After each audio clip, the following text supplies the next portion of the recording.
Bom, dando continuidade, a gente vai explorar o caso particular, que é o caso que a gente mais estuda aqui também, que é o caso onde a aceleração angular é constante, né? Então, assim como a gente estuda o caso onde a aceleração no movimento de translação é constante, aqui também a gente vem estudar o caso particular onde a aceleração angular é constante. Por quê? Porque é importante, né? Se você ligar um motor na tomada e o motor tiver uma potência fixa, a velocidade vai variar com uma taxa constante, né? Porque a aceleração é uma aceleração constante, né? Então, dado aí uma quantidade dado aí uma relação relevante, né? É essa relação aonde a gente trata a aceleração angular constante. Então, a seção 10.4 trata exatamente disso, que é, então, a rotação com aceleração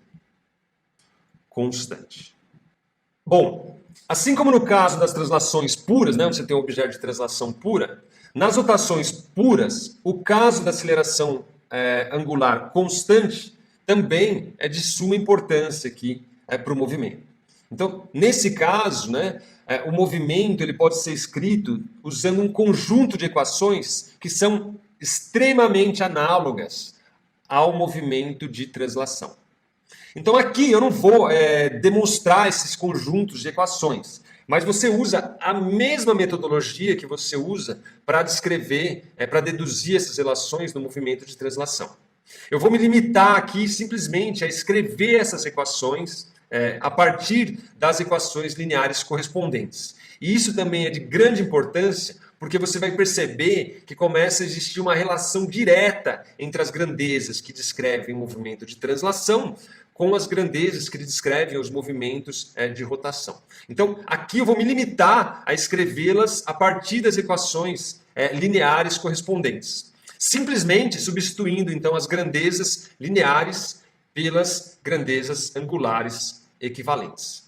E isso é válido e é fácil de você deduzir se você vai lá em Física 1, capítulo que você deduz o caso da dinâmica para aceleração constante. Ela faz isso a partir da velocidade média, etc, etc, etc. Aqui você faz a mesma coisa, você vai ter o mesmo conjunto de equações, você vai ter o mesmo resultado. Então, no caso dos movimentos de translação, quais eram os conjuntos de equação? No fundo, é uma equação que descreve, né, a dinâmica toda. É essa equação aqui, ó. S de t é igual a S no tempo zero, mais a velocidade no tempo zero vezes o tempo, mais a aceleração vezes o t ao quadrado, dividido por 2. Essa é a expressão da dinâmica, ou seja, da função, da posição em função do tempo. Dado o quê? Dado a minha aceleração, a posição inicial e a velocidade inicial. Se me dá a aceleração, a posição inicial e a velocidade inicial, a dinâmica está definida, está totalmente definida. Eu sei dizer onde vai estar o objeto em qualquer instante de tempo. Obviamente, dado que minha aceleração é constante, que é o caso que a gente está estudando aqui. Daqui eu tiro a velocidade é um ds de t dt, que no fundo vai ser isso aqui, ó, ds de 0 dt, mais dv no tempo zero vezes t dt, mais o d dt de a t ao quadrado sobre 2. O que eu faço de um lado da igualdade, eu faço do outro lado. A igualdade não perde a validade, né? Operei de um lado esquerdo, operei do lado direito, derivando os dois lados, a igualdade se preserva. O que acontece aqui? A derivada de constante é zero. Aqui o meu V0 é uma constante, porque a velocidade no tempo zero, ele sai ali dessa derivada, não é isso? E aqui eu estou supondo a aceleração constante também, ela pula para fora ali. Isso aqui me dá, então, uma expressão que é dado por V de zero, visto que dt é igual a 1, né? A derivada do tempo no tempo é 1. E aqui a derivada de esse cara aqui, ó, só para fazer com um pouco de cuidado aqui, como vocês estão vendo o cálculo agora, isso aqui fica o seguinte, a d de t ao quadrado sobre 2 dt. O a é constante, né? Sai ele da derivada, porque é um escalar, né? Um número constante. Isso aqui fica 2t sobre 2, vezes a, né? Ou seja, isso aqui me dá at mais a vezes t. Ou seja, esse cara aqui é o nosso v de t, que é igual ao v0 mais at.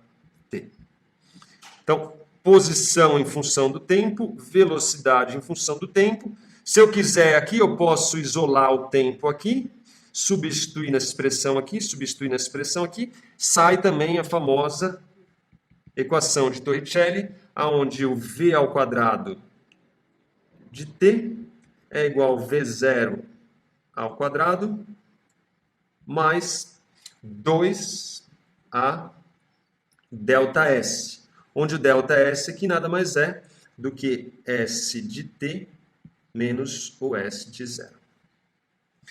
Essas são as equações de translação, conhecidas, todo mundo sabe lá, põe nomes especiais para essas expressões e tudo mais.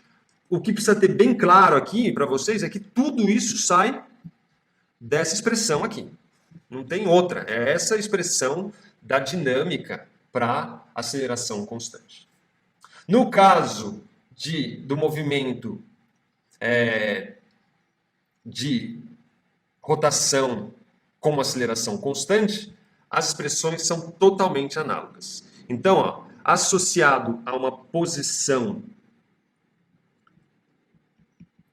linear, eu tenho uma posição angular. Associado a uma velocidade linear, eu tenho uma velocidade angular. E associado a uma aceleração linear, eu tenho associado no caso aqui ela é independente do tempo, então eu vou tirar esse t aqui, eu tenho associado a ela uma aceleração angular. De forma, então, que aqui eu consigo relacionar tudo da seguinte maneira. Então, no caso da rotação,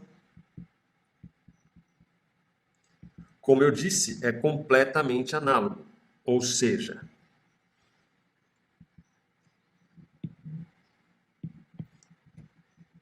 θ de t é igual a um θ0 mais ômega 0 vezes t mais alfa t ao quadrado sobre 2.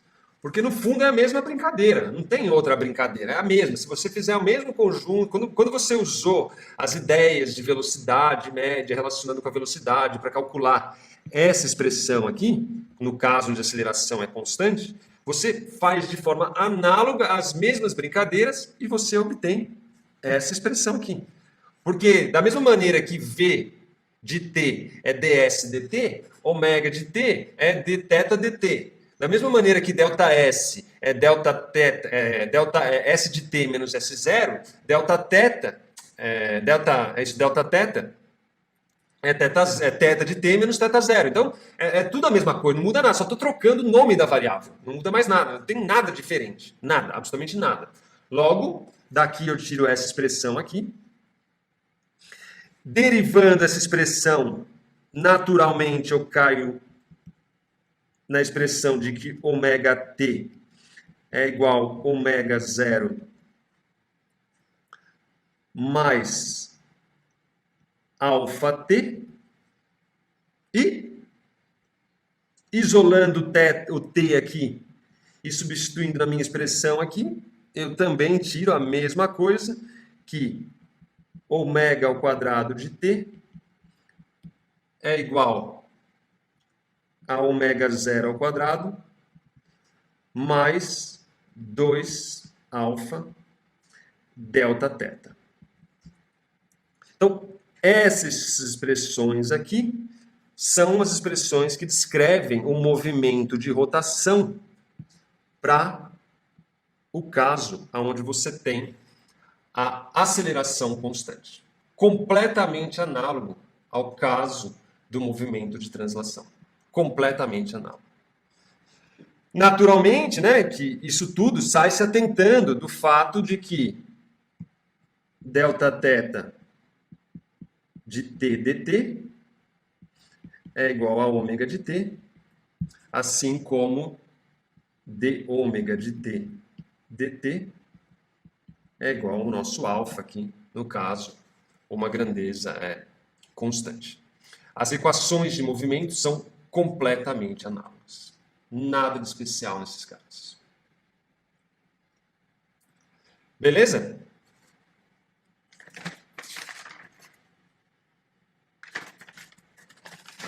Alguma pergunta, não?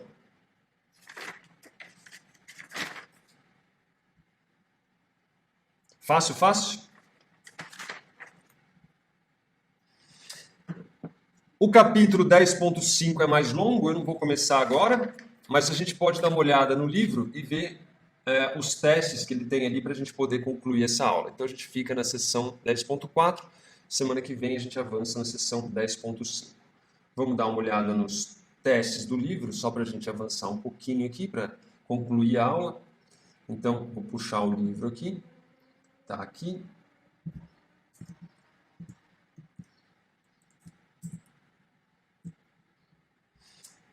Então, ó, a gente avançou toda essa parte aqui, ó. Olha as equações análogas aqui, ó. Todas elas são análogas, ó. V igual a V0 mais AT, ômega igual a ômega 0 mais alfa T. Vou ampliar um pouquinho mais aqui.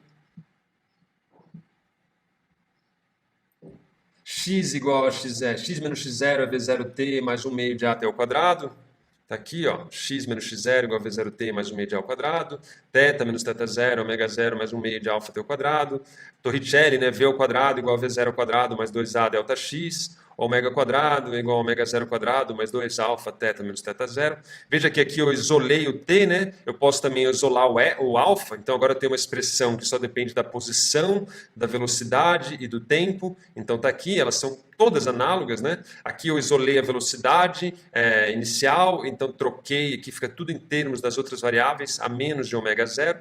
Basicamente eu estou brincando com essas duas equações aqui. Uma eu isolo t, a outra eu isolo ômega 0, a outra eu isolo o alfa e assim por diante, né? Obtenho as equações que são uma reproduzidas a partir da outra. Não tem mistério nenhum em relação a isso. Em relação ao teste 2, vamos fazer ele aqui, para a gente concluir. Tá aqui, ó. Vou puxar um pouco para cá para poder usar a lousa. Então tá aqui o meu teste 2. Vou subir minha lousa aqui para ter um espaço. Então o teste 2 ele diz o seguinte: em 4 situações, um corpo em rotação tem sua posição angular θ de t dado por, tem aí a primeira expressão, tem aí a segunda expressão, tem a terceira e tem a quarta. A quais dessas situações as equações angulares 10.1 da tabela 10.1, ou seja, dessa tabela aqui, que está relacionado ao fato de ter aceleração angular constante, elas são aplicadas. Ou seja, a pergunta do teste 2 é: quais dessas equações a aceleração é constante? É isso que ele está perguntando. Dessa aqui, A, B, C e D, quais delas têm a aceleração constante? Ou seja, em quais delas essas expressões aqui, ó, elas se aplicam? É isso que é a pergunta. Então, para a gente calcular a aceleração, a gente tem que pegar cada uma dessas expressões aqui e derivar 2 vezes. A primeira derivada me dá a velocidade angular, a segunda derivada me dá a aceleração angular. Então, se você se atentar aí, ó, o item A. Vamos pôr um pouquinho para o lado aqui. Tá aí. Então, o item A, eu tenho um θ que depende do tempo, que é igual a 3t menos 4. Ômega de t, por sua vez, é dθ de t dt, que, por sua vez, vai ser a derivada dessa expressão de cima aqui. Se eu derivar essa expressão aí, a derivada de uma constante é 0, a derivada de 3t é 3. É um número escalar. Por sua vez, d ômega de t dt, que é igual a alfa, é a derivada de um escalar. A derivada de um escalar é zero, logo o alfa é igual a zero. O alfa é constante? Sim, o alfa é constante e vale zero. Logo, as expressões das situações acima vale? Essa vale.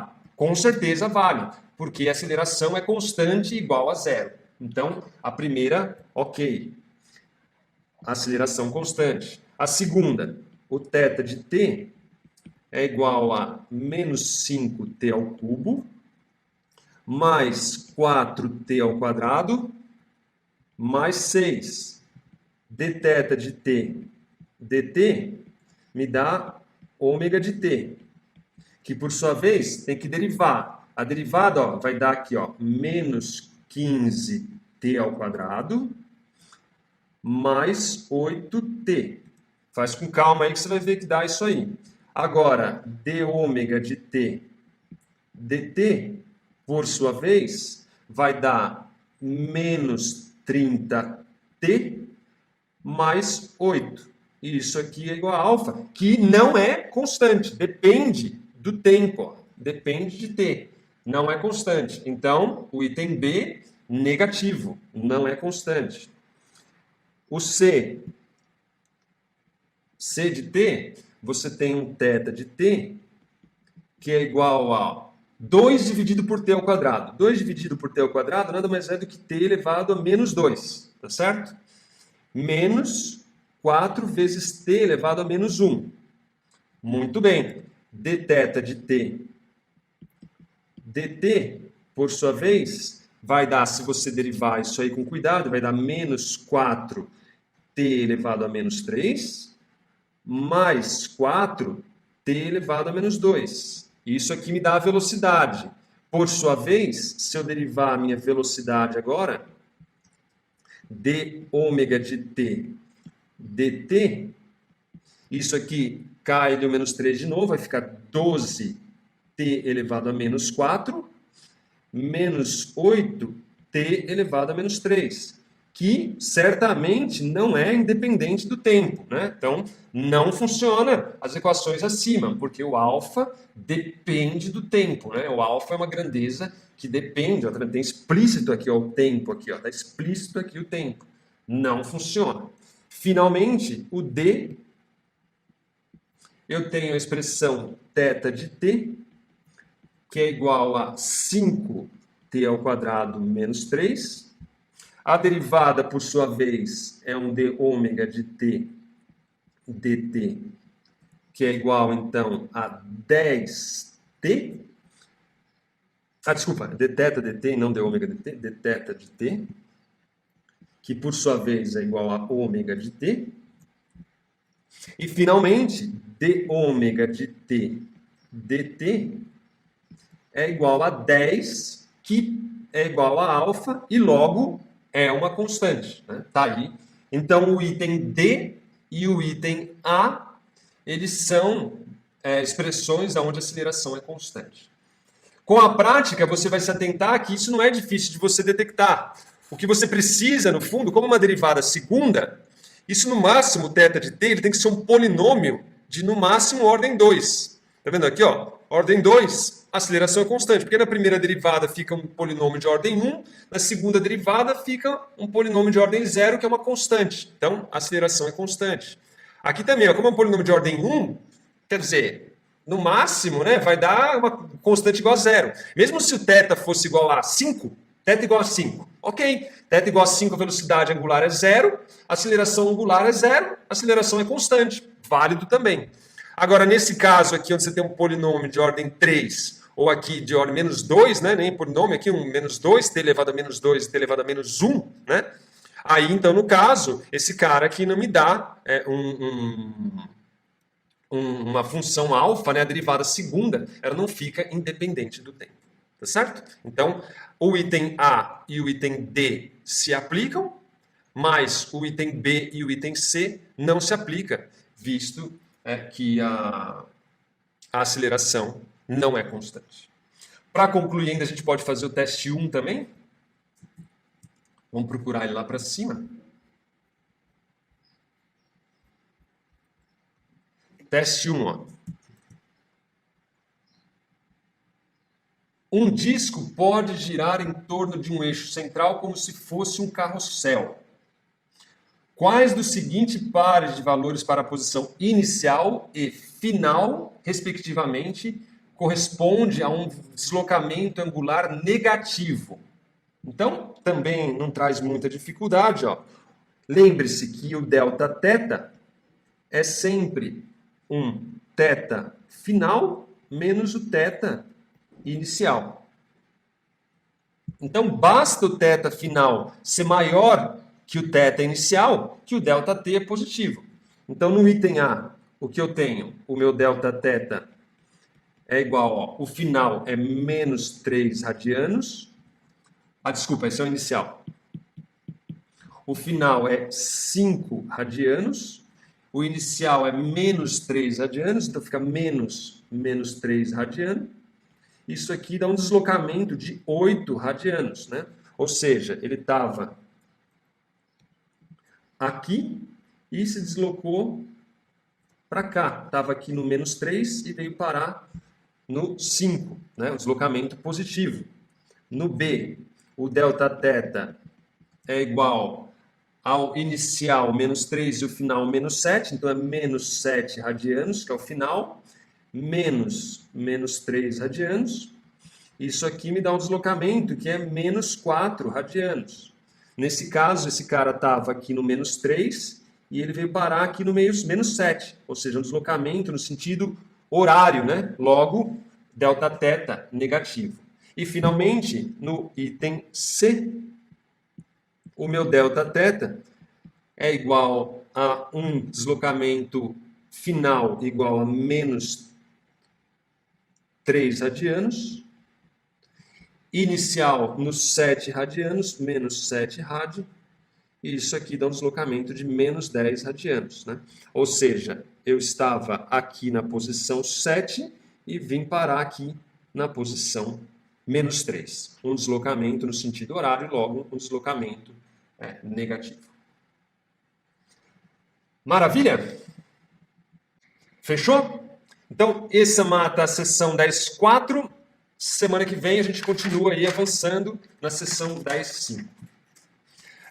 Como vocês viram, o negócio é bem passo a passo, o negócio é bem gradual, velho. Podem contar comigo aí que devagarinho a gente vai avançando passo a passo até resolver todos os tópicos aí que a gente está se comprometendo. Então é isso, gente. Desejo para vocês aí um bom final de semana e vou lá criar o nosso espaço para a gente poder fazer os exercícios e tudo mais. E qualquer dúvida, qualquer sugestão, fica à vontade aí. A gente tem um canal de comunicação, é só mandar mensagem. Um abraço para vocês aí. Daqui a pouco eu estou subindo o vídeo lá também para quem quiser rever a aula, etc. Um abração e até mais. Valeu, valeu. Tchau, tchau. Valeu, professor.